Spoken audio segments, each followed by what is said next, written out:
is QTV News coming to you from our studios on Caraba Avenue. I am Umudu Gajaga and thank you for joining us. First, our news headlines. The 13th edition of the National Youth Conference and Festival NECOF ended on Thursday with a closing ceremony in Banjul. The National Environment Agency commenced a national dialogue with religious leaders on Thursday on environmental quality laws and legislation to combat climate change. 30 officers of the Gambia Immigration Department graduated on Friday at the Sutwin Institute of Technology after completing 6 months intensive ICT training.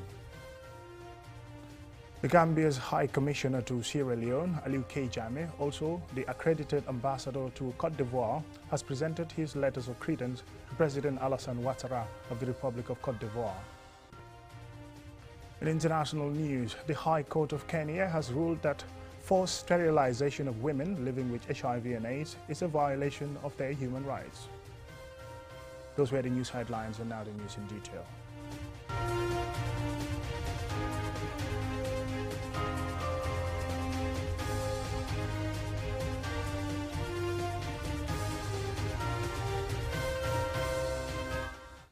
Welcome and thank you for joining us. This is QTV News. The 13th edition of the National Youth Conference and Festival NECOF ended on Thursday with a closing ceremony in Banjul. Usman G. Dabo was at the event and filed this report.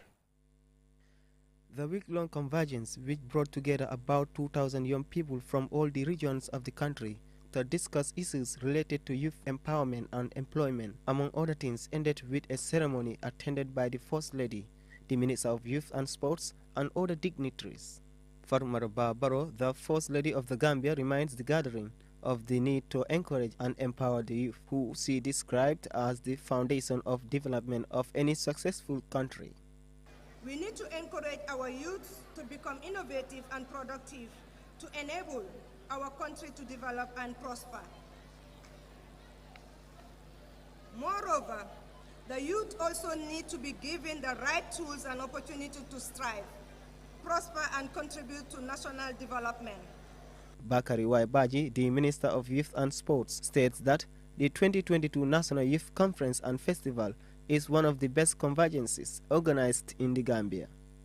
The local organizing committee and the national organizing committee have worked tirelessly over the previous months to ensure that all the logistics are in place, but more so, the government of the Gambia have committed in a way that it has never seen before to ensure that young people have a convergence that is hitch-free. Minister Baji acknowledges government's efforts in supporting the event. From the financial 75% of the budget, which is about 8.5 million that government have done, to providing us with a lot of vehicles and enough security and all the other lights that you see around is all coming from the office of the president, in addition to the president's personal donation of about $620,000. Although organizers of this year's festival say it is one of the best, some participants were not satisfied with the way other things were handled. Mohamed Kagbo, a youth participant from the Upper River region, is one of those who complained. According to the judges, we won the poetry competition. 1 hour after that, they came back and said there's a tie between URR and Banjul. Then we acted the drama competition. Out of all the performances, we gave the best performance, understand? And then Banjul, who was given the winner, who were given the winners, acted out of topic, the team itself. But we, URR, acted based on the topic. And then our drama featured so many things with the judges required that all other regions. Hoping that we are going to have first, and by the audience as well, hoping that we are going to take first. Unfortunately, it was not given. It was given by the judges to Banjul. That is why we are protesting. Kagbo also spoke about the need for the decentralization when selecting judges to create a balanced and fair judging during competitions. Because looking at all the judges, they are from Greater Banjul area. We were hoping at least we see judges from maybe URR, CRL, RRR, and NBR. But so unfortunately, they're all from Greater Banjul area. And also, it came to our notice that one of the judges was training the Banjul team. We appealed against Banjul. In fact, NBR and URR appealed against Banjul, but the appeal was nothing to them, to even the committee. I even doubt if they went through the appeal. Prizes were awarded for the range of events and competitions that had taken place during the week. For QTV News, Osman G. Dago. Quite an interesting story there towards the end. The National Environment Agency, NEA, commenced a national dialogue with religious leaders on environmental quality laws and legislation to combat climate change and environmental degradation. Lena E. Igwenyiba reports. The national dialogue organized by the NEA aims to use religious leaders as change agents on environmental legislation to combat climate change. The Gambia being a multi-ethnic country, religious leaders have a lot of influence on their followers. The influence of imams and priests will be used so that they can pass on the information during sermons. Bori Mansademba is the manager of environment quality at the NEA. We have both Christians and Muslims under this roof here to come and exchange.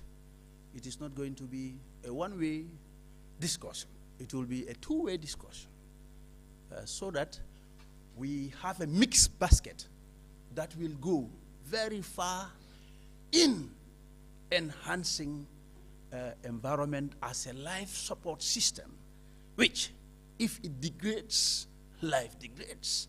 And if life degrades, the country degrades. The Gambia has very limited waste management capacity. Indiscriminate dumping of waste, littering and burning of waste leads to poor health, economic losses and climate emissions. Dauda Baji, Executive Director of NEA, says there is the need for the environment to be free from pollution. If you talk about the air, if you put poisonous things in the air, you need air to breathe. So if that is polluted, you are endangering your life. If you talk about the land, we grow whatever on the land. If you pollute it, that is, even your own survival is being threatened as a result of your land pollution. If you pollute it, then it comes back to in another way. So in that, I think it is important for all. That's why the agency found it fitting to involve everybody. This training will center on various environmental legislation, such as those banning the use of single-use plastic bags and anti-littering.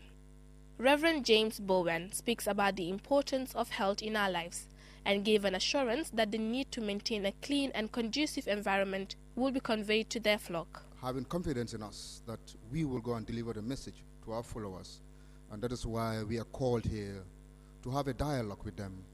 It's about our health, about our environment. So we cannot do anything without having a good health and having a good environment. So I think the workshop is important, and definitely we want to believe we will go back to our followers and tell them about the health, the implications, and what they need to know. Imam Usainu Bai Havis elaborated on the religious aspect of cleanliness.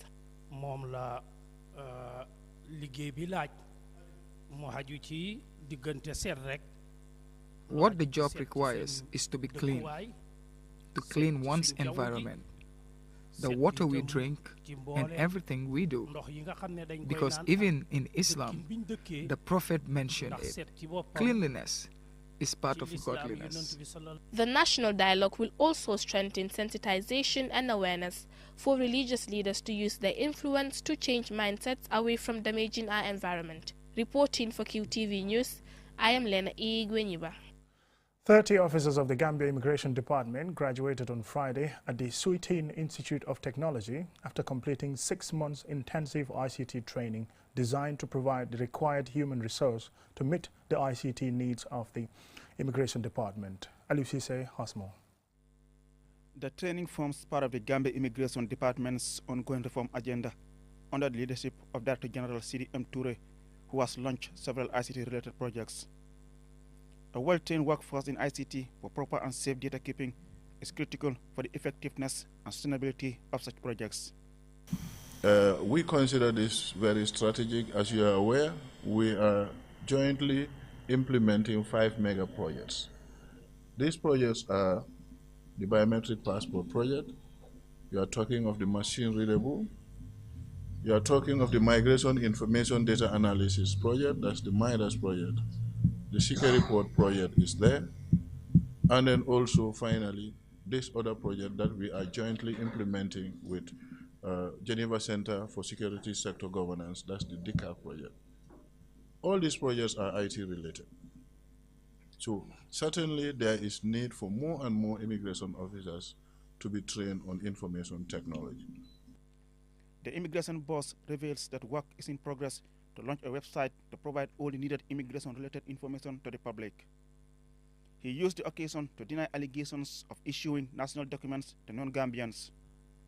He stressed that technology is evolving and key in enhancing the work of law enforcement officers.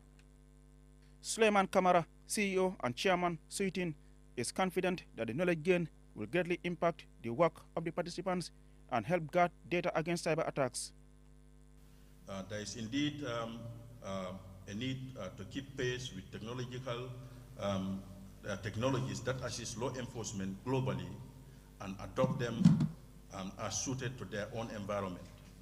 Guest speaker Suntu Ture, the Gambia's Deputy High Commissioner to UK, commended the leadership of GID for conceiving the idea to build the capacity of the officers. He encouraged them to make the best use of the knowledge gained as it directly affects Gambians in the diaspora, who are now prouder to acquire national documents since the change of government in 2017. He suggests the deployment of more immigration attaches in the foreign mission to facilitate a smooth process of providing national documents. Currently, I think we have over 200,000 Gambians living abroad.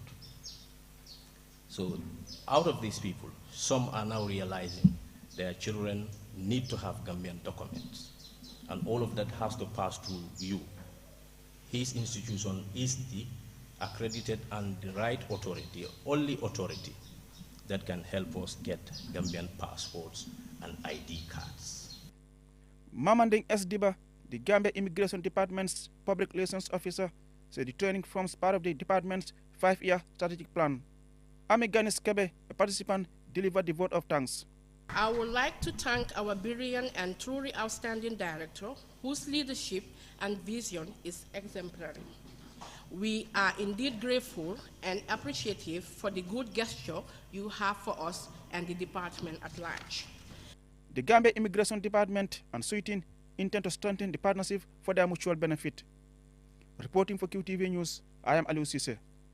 From that report, now time for a commercial break. And when we return, we still have some more local and international news stories. Do stay tuned. Inco Home Choice ya kenun ne serung adiate la kiliano le ninang fanay nata ko tenke aning 10% discount hade 10% discount si inco la bagaso bagasang Gambia banko kanjang na dinkral beto kabo December karo tilifolo kata fo December fadula ye construction bagaso sotalienne generator welding tools aluminium tools carpentry tools water pumps electrical tools plumbing tools safety equipment kata fo pususol washing machines aning garden tools ñin bagasi jama albe solo la menna pour kadu ko kala watali bari kata bakalita Inco Home Choice jibe ibale jimpex wala liye ko man ñin nombato 7398863 wala birkama 3039300 wala Senegambia 3296967 wala fani sukota ñin nombato 3417619 Inco Home Choice ñul na tele pour ka jamano dahandi.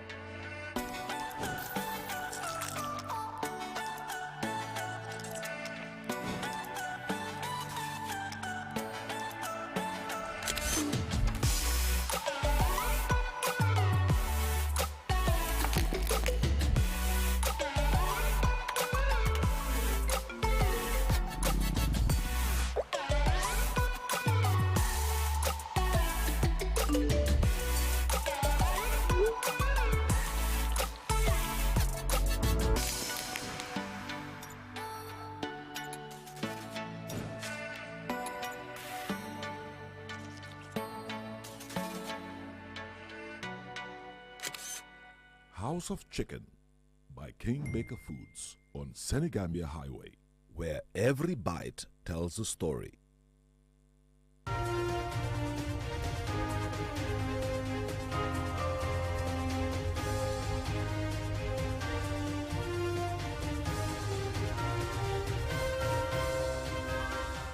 Welcome back and thank you very much if you're just joining us. This is QTV News. The Gambia's High Commissioner to Sierra Leone, Aliou K. Jammeh, also the accredited ambassador to Cote d'Ivoire, has presented his letters of credence to President Alassane Ouattara of the Republic of Cote d'Ivoire. Aliou Cisse again. Ambassador Aliou K. Jammeh, who made the presentation along with other diplomats, became the first ever Gambian to successfully receive full accreditation in Cote d'Ivoire as he formally begins his tour of duty.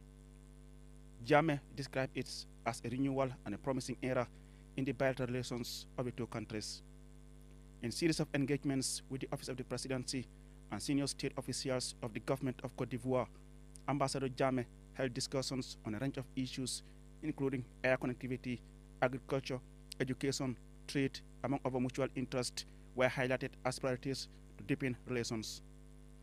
Based in Freetown in Sierra Leone, Ambassador Jammeh had previously served as the Gambia's ambassador to Guinea-Bissau and is also the Gambia's accredited diplomat to Liberia. He is also a former Minister of Youth and Sports of the Gambia. Reporting for QTV News, I am Aliou Cisse. The National Organization for the Disabled and Orphans, NADOR, received a donation of 10 wheelchairs by Access Bank. And this story was reported by myself and more. The donation is to help ease mobility for persons with physical disabilities, especially the wheelchair-bound. Access Bank Gambia's Managing Director, Stephen Aban, says it is part of their mission to give back to the public. As part of our core values and mission, we always set aside funds to help support and develop the communities where we operate. We do this in two folds. The first one is by getting all the staff mobilize themselves and identify various projects and initiatives in the communities and make their own contributions to finance those projects. And these have been going on over the years. The National Organization for the Disabled and Orphans representative, Lamin Mane, thanked Access Bank for their aid, saying it will help their members. He says disability is not inability. Mr. Mane also called on the authorities to create an enabling environment for persons living with disability, as they can contribute to the development of the country. I thank the Marine Director, the entire staff and management of Access Bank for giving us an opportunity for persons with disabilities to feel confident and have access to mobility so that they can go to school, they can access their education, they can feed their family, they can do their errands without any difficulty. A wheelchair today is very expensive. We, the individual person with disability, we are buying this wheelchair at the minimum cost of $8,000. How many of them can be able to buy that when 75% of the persons with disabilities are beggars in the street? One of the beneficiaries of the wheelchair donation, Marie Jaju, says getting a new wheelchair will greatly help her mobility and explain why the donation is particularly welcome. Wow, daf ma dimbale torop parce que right now benn wheelchair bi rek la amé. This new wheelchair will help greatly. I only have one which is not in good shape. Even parts of the tire are broken.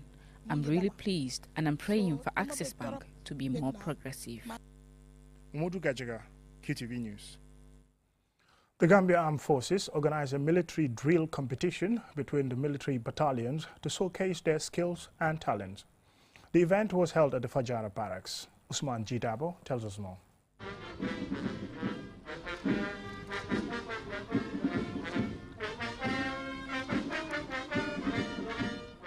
One Infantry Battalion from Yundum Barracks, 2nd Infantry Battalion from Farafenye, 3rd Infantry Battalion from Basse, 4th Infantry Battalion from Kanilai Defense Headquarters, and the Guards Battalion in Fajara Barracks were the participants for the 2022 Inter-Battalion Military Drill Competition.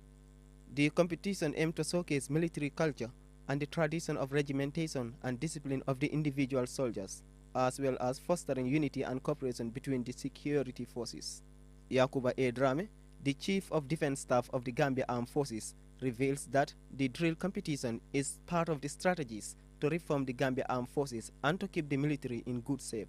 It is part of deliberate step by my office to reform and transform the Gambia Armed Forces, given what we've said for ourselves in terms of agenda, more so premised on the desire to transform and reorganize the Gambia Armed Forces in line with the expectations and aspirations of Gambians and non-Gambians alike. CDS Drame further reiterates the importance of the maintenance of peace and security in the Gambia. No given country can achieve their aspirations as a nation if there is no peace and security in that given country. It is therefore our collective aspiration, it is therefore our collective endeavors as individual, as entity, and fine members of this country and well-meaning citizens of this great country to work towards the maintenance of peace and security. Serim Modunjai, the Minister of Defense, says his ministry will work with armed forces to enhance the human resource potential of the army. My ministry will continue to work in close partnership with the Gambia Armed Forces to unlock the human resource potentials of the institution. We will continue to engage our bilateral partners both within the sub-region and beyond for training and capacity building support to revitalize training to address the training and capacity building deficiencies of the armed forces. Guards Battalion emerged winners of the drill competition and took away a trophy and a cash prize of $100,000. One infantry battalion came second, received a trophy and a cash prize of $75,000, and 4 infantry battalion were third and took away a trophy and $50,000. For QTV News, Osman G. Dabo. From that story, now to international news.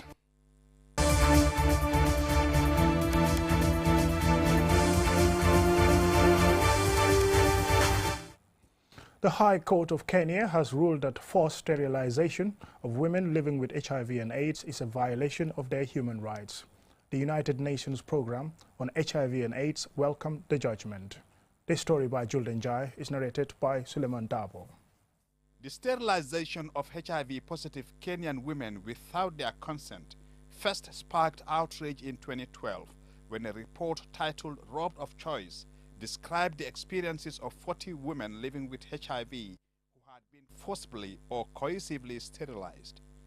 The High Court of Kenya then began reviewing the cases on the human rights of people living with HIV and a directive from the then Kenyan President Uhuru Kenyatta to list the names of HIV-positive individuals, including children.